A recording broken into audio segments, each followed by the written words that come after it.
Welcome biology class with BK Sahu. So guys, आज चलते हैं हम लोग प्रतिवर्ती क्रिया है ना, रिफ्लेक्स एक्शन है ना।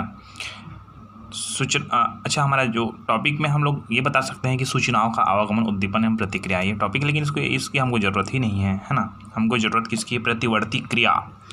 ये प्रतिवर्ती क्रिया है क्या, किस तरह से होती है, तो इसके लिए आपको कुछ बातों का ध्यान रखना ज़रूरी है। कुछ इमेज मैं दिखा रहा हूँ, वहाँ उसको ध्यान से देखिएगा। हाँ जी, तो ये जो मैं पिक दिखा रहा हूँ ये है मेरुरज्जु की जो क्रिया होती है, क्रिया विधि होती है, इसके अंतर्गत है ना। तो यहाँ पर देखिए, ये जो भाग है ये है ना, ये है, ये कहा जाए ये मेरुरज्जु है। अच्छा, ये जो चित्र किसका है? वो प्रतिवर्ती क्रिया है ना। प्रतिवर्ती क्रिया यहाँ पर मेरुरज्जु ये है ना, और ये स्पाइनल कॉर्ड है ना। और यहाँ से जो ये तंत्रिका जा रही है ना, तो ये जो मनुष्य का जो हाथ है उस साइड का है। उस साइड का मतलब क्या है? इसको हम लोग बोलेंगे रिसेप्टर। क्या बोलेंगे? रिसेप्टर मतलब ग्रहण करने वाला। और यहाँ से रिसेप्टर ग्रहण करता है और यहाँ से होते हुए जाता है, ये मेरुरज्जु में जाता है।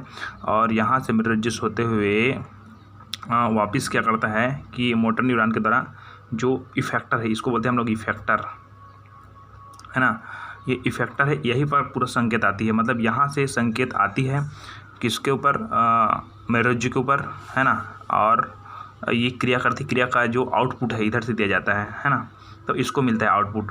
जैसे कि कोई हाथ में यदि कोई मोमबत्ती इधर रख देती है, मोमबत्ती के ऊपर कोई हाथ रख देती है, तो हाथ रखने के फलस्वरूप फट से हाथ हट जाती है, तो सूचना यहाँ से जाता है कि इधर, यहाँ से इनमें कनेक्ट होता है, और सूचना फिर उसी अंतर्गत उसी हाथ से होते उसको पहुँचती है कहाँ पर? जो हाथ के जो तंत्रिका है वहाँ पर पहुँचती है।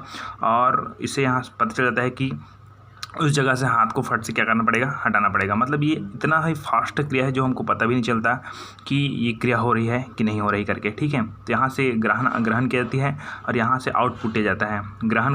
देखिए, ग्रहण करने का मार्ग अलग है और आउटपुट का मार्ग अलग है, मतलब जो बताने का मार्ग है वो अलग है। जैसे कि यहाँ से ग्रहण कर लिया, ग्रहण करने के बाद यहाँ पर क्रिया हुई, क्रिया इतनी फास्ट होती है हमको पता नहीं चलता, और यहाँ से फट से आउटपुट दे दिया कि वहाँ से हटा लीजिए। मतलब प्रतिवर्ती क्रिया इतना फास्ट होता है हमको पता ही नहीं चलता। इसके लिए हम लोग ये सब नाम आप लिख लेना। हिंदी में लिखें तो हिंदी में लिख देना, ठीक है। तो ये रिसेप्टर है, इसको हम लोग आप लिख सकते हो है ना। रिसेप्टर, इसको सेंसरी न्यूरॉन, और इसको स्पाइनल कॉर्ड, इसको मेरुरज्जु। अच्छा, इसको इंटर न्यूरॉन बोले हैं उसको, है ना। तो इसको हम लोग आप बोलते हैं इंटरमीडिएट न्यूरॉन भी लिख सकते हैं आपको, इंटरमीडिएट न्यूरॉन। इसको हम लोग हिंदी में बोलेंगे तो माध्यमिक न्यूरॉन है ना जी। क्या बोलेंगे? माध्यमिक न्यूरॉन, या प्रेरक मार्ग भी कह सकते हैं। और इसको देखें तो मोटर न्यूरॉन है, मतलब इसको हम लोग बोल सकते हैं हिंदी में प्रेरक न्यूरॉन, ठीक है। इसका नाम है इफेक्टर बोलेंगे इसको, इफेक्टर। तो इसको हम लोग हिंदी में बोलेंगे अभिवाही अंग है ना। क्या बोलेंगे हम लोग? अभिवाही अंग है ना। इसको तो आप लोग जानते हैं मेरुरज्जु संरचना है, और ये स्पाइनल कॉर्ड है ना, रीढ़ की हड्डी बोलते हैं है ना। इसको डॉर्सल रूट रेगुलर, ऐसा लिखने की जरूरत नहीं है क्योंकि यहाँ पर ये जुड़ता है, इसलिए बोला गया, इसको लिखने की जरूरत नहीं है आपको, ठीक है। तो इतना नाम लिखिएगा। चलिए, तो हम लोग चलते हैं उसके टॉपिक के मेन हेडिंग में। इसका पहले आपको बता देता हूँ कि कुछ टाइम बाद मेरा यूट्यूब चैनल है वो biology classes with Balram Sahu है ना, वो एनालिसिस के कारण थोड़ा मैं उसको देख नहीं पा रहा था है ना। तो उसको हो सकता है रिपेयर करेंगे, तो वहाँ जाकर सब्सक्राइब कर देना। और एक चीज़ है, टेलीग्राम में संपर्क करना है, तो ये टेलीग्राम है, और टेलीग्राम में आप सर्च करेंगे, ऊपर बार में सर्च बॉक्स में सर्च करेंगे और वहाँ पर बायोलॉजी क्लासेस बलराम साहू करके सर्च करेंगे तो डायरेक्टली टेलीग्राम में भी आप जुड़ सकते हैं है ना। इंस्टाग्राम में भी कुमार साहू नाम से बना हुआ है इंस्टाग्राम, ठीक है, और आप फॉलो कर सकते हैं, ठीक है। तो सूचनाओं का आदान प्रदान, ये हमारा पॉइंट नहीं है। हमारा पॉइंट क्या है? प्रतिवर्ती क्रिया है क्या, है ना। तो वे क्रियाएं जो कि बाह्य उत्तेजना मतलब बाहर से, जैसे कि एक्चुअली बताता हूँ, जैसे कि किसी व्यक्ति, अभी मैं उदाहरण दिया था मोमबत्ती और व्यक्ति के हाथ का, मोमबत्ती के जलती हुई मोमबत्ती के ऊपर अगर व्यक्ति के हाथ चला जाता है तो अचानक फट से वो हाथ हट जाती है। क्यों हट जाती है भाई? ये प्रतिवर्ती क्रिया के कारण होता है। ठीक है, तो ये कैसे होता है, तो जो बाह्य उत्तेजना, जैसे कि मोमबत्ती वहाँ से जो प्रकाश लेके वहाँ से जो ऊष्मा निकल रही है वो बाह्य उत्तेजना है, उसी के कारण ही ये सब हो रही है ना। चलिए, तो वे क्रियाएं जो कि बाह्य उत्तेजना या उद्दीपन के कारण, बाह्य उत्तेजना या उद्दीपन के कारण प्रतिक्रिया के रूप में, प्रतिक्रिया मतलब जैसे कि देखिए कि मान लो जाए हम लोग क्या करते हैं, ये मोमबत्ती है और मोमबत्ती के ऊपर में अगर हाथ रख दिया जाए तो यहाँ पर जल रहा है, वो क्रिया हो रही है, क्या हो रही है, क्रिया हो रही है, और हमको पता चलता है कि वहाँ से हाथ हटाना है, तो उस स्थिति में उसको हम लोग क्या बोलेंगे, प्रतिक्रिया बोलेंगे। समझ रहे हो, क्या बोलते हैं, प्रतिक्रिया। पहले क्रिया होती है, उसकी विपरीत ही क्या होती है, प्रतिक्रिया होती है।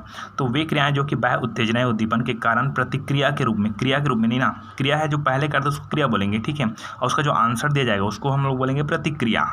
ठीक है, तो वे क्रियाएं जो कि बाह्य उत्तेजना या उद्दीपन के कारण प्रतिक्रिया के रूप में अनैच्छिक, अनैच्छिक मतलब हमारी इच्छा के अनुरूप नहीं होता है। ठीक है, तो वे क्रियाएं जो कि बाह्य उत्तेजना या उद्दीपन के कारण प्रतिक्रिया के रूप में अनैच्छिक रूप से होती है।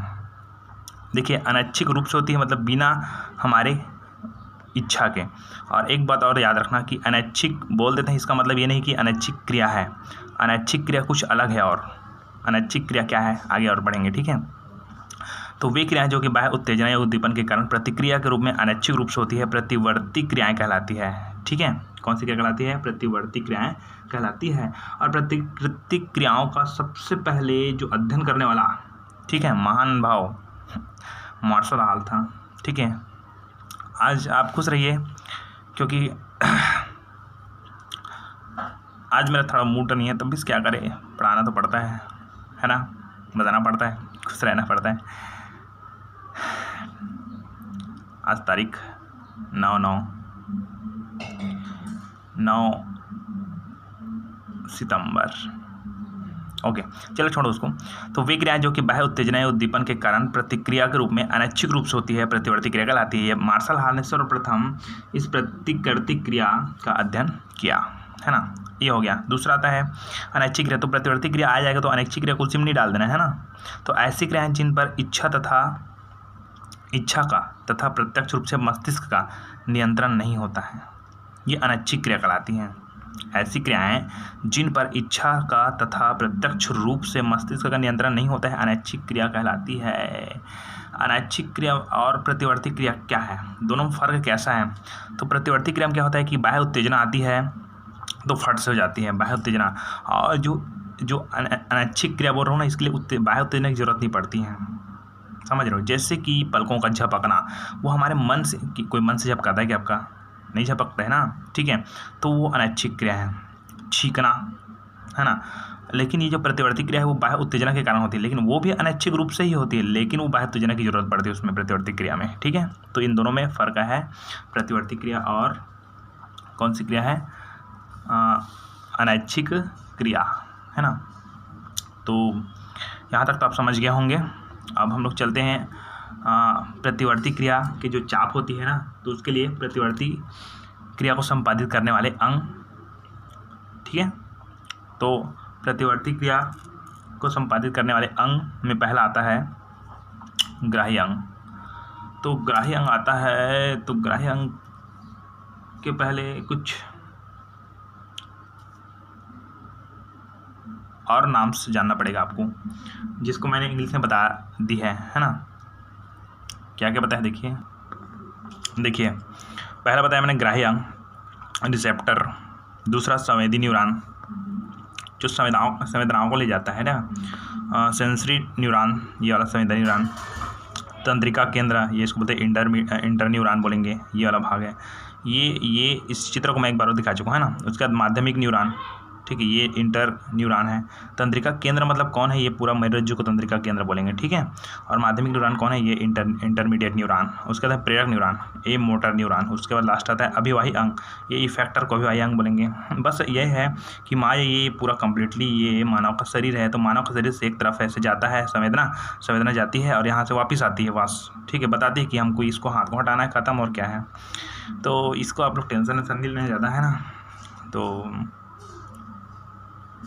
लाइफ से जुड़े कुछ सुनना चाहेंगे, सुनिए, है ना। कुछ बताता हूँ कि हार मानना नहीं चाहिए आदमी को, लेकिन क्या करें, कभी कभी मान जाते हैं। लेकिन आप बढ़ते रहिए, अच्छे रहिए, मस्त रहिए, स्वस्थ रहिए, है ना।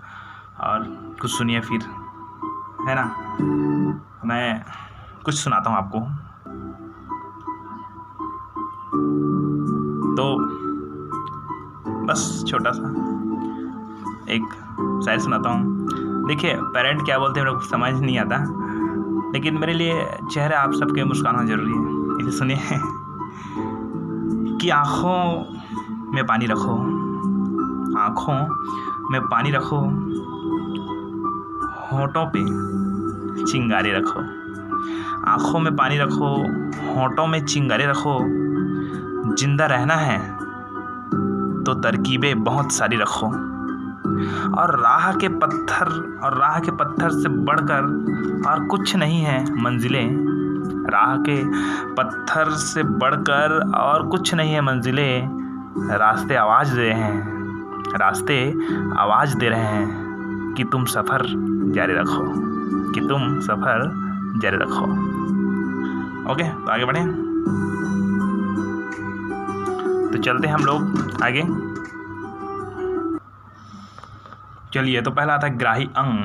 क्या आता है? ग्राही अंग। इसमें आप मस्त सुनते रहिए ध्यान से कि ये अंग प्रतिवर्ती क्रिया हेतु, इसका मैं लिख नहीं रहा हूँ, केवल सुनिएगा मस्त कि ये ग्राही अंग है, ठीक है। तो यहाँ पर कह रहे हैं कि ये अंग प्रतिवर्ती क्रिया हेतु, किसके लिए? प्रतिवर्ती क्रिया हेतु उद्दीपन ग्रहण करने का स्थल होते हैं। मतलब यही से ग्रहण करते हैं। जैसे कि मोमबत्ती वाला हर बार मोमबत्ती बोल रहे हैं, सर मत बोलना, ठीक है। तो मोमबत्ती और हाथ वाला बोलेंगे तो हाथ को जो उद्दीपन मिलता है तो यही से मिलता है ना। तो ये कहाँ से मिलता है? ग्राही अंग से। तो ये अंग प्रतिवर्ती क्रिया हेतु उद्दीपन ग्रहण के स्थल होते हैं। ये त्वचा में हो सकते हैं, आँख है, कान है, आँख आदि पेशियों में मौजूद रहते हैं। ये जो ग्राही अंग है वो, है ना। तो ग्राही अंग में अर्थात संवेदी अंग बोलेंगे उसको। तो पहला है पॉइंट है आपका संवेदी अंग, ग्राही अंग। तो वे अंग, ये अंग प्रतिवर्ती क्रिया हेतु उद्दीपन ग्रहण करने के स्थल होते हैं। ये त्वचा, कान, आँख जैसे अंग तथा उसकी पेशियों में मौजूद होते हैं। कौन सा? ग्राही अंग। दूसरा आता है संवेदी न्यूरॉन्स और सेंसर न्यूरॉन्स, ठीक है। तो ग्राही अंगों द्वारा, ये जो ग्राही अंग है, ग्राही अंगों द्वारा उद्दीपन को ग्रहण किए जाने के पश्चात इन उद्दीपनों का संचारण है वो संवेदी न्यूरॉन्स में होता है, ठीक है। इस संवेदी न्यूरॉन में संचारित होती है, और संवेदी न्यूरॉन में संचारित होती है और संचरण के पश्चात, है ना, ये संवेदी न्यूरॉन संवेदनाओं को मेरुरज्जु तक ले जाने का कार्य करता है। कहाँ तक ले जाने का कार्य करता है? मेरुरज्जु तक ले जाने का कार्य करता है। ये दूसरा पॉइंट। तीसरा है तंत्रिका केंद्र। ये तंत्रिका नहीं लिखा है, इसको लिखना आप लोग, तंत्रिका केंद्र है इसका नाम है, ठीक है। तो तंत्रिका केंद्र क्या है? ये जो बीच का भाग है वही तंत्रिका केंद्र है। तो क्या बोलते हैं कि प्रतिवर्ती क्रिया में तंत्रिका, इसका पॉइंट ये है, शुरुआत यहाँ से होती है कि प्रतिवर्ती क्रिया में तंत्रिका केंद्र का कार्य मेरुरज्जु द्वारा किया जाता है, क्योंकि यहाँ संवेदना मार्ग से आए हुए, जो संवेदना मार्ग है, इस संवेदना मार्ग से आए हुए, बहुत गर्मी है यहाँ, संवेदना मार्ग से आए हुए, है ना।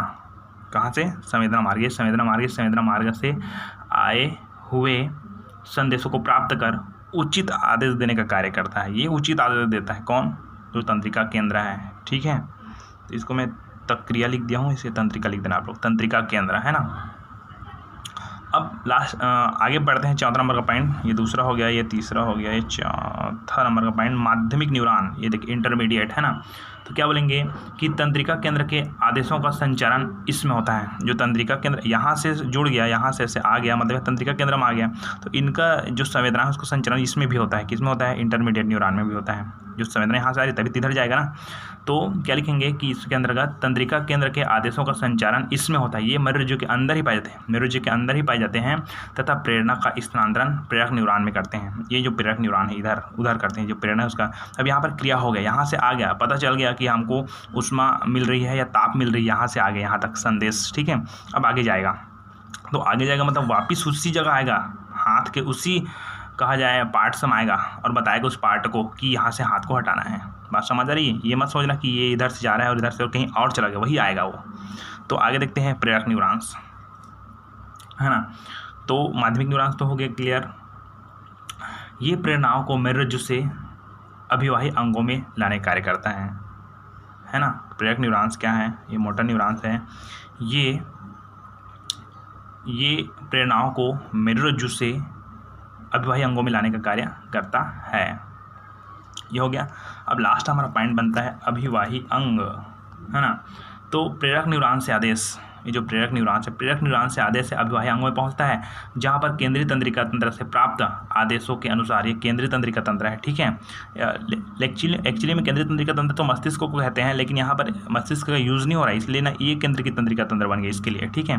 तो हम लोग क्या बोलेंगे कि अभिवाही अंग में कि प्रेरक न्यूरॉन से आदेश, ये जो प्रेरक न्यूरॉन्स है, इस प्रेरक न्यूरॉन से आदेश है, मतलब जो संवेदना है जिधर से आ रही थी वो संवेदना है, वो आदेश है, वो अभिवाही अंगों में पहुंचती है। और अभिवाही अंगों में पहुंचती है जहां पर केंद्रीय तंत्रिका से प्राप्त जो आदेश, यहाँ से जो प्राप्त आदेश है, आदेश के अनुसार उचित अनुक्रिया होती है, पेशी अभिवाही अंग की तरह कार्य करती है, ठीक है।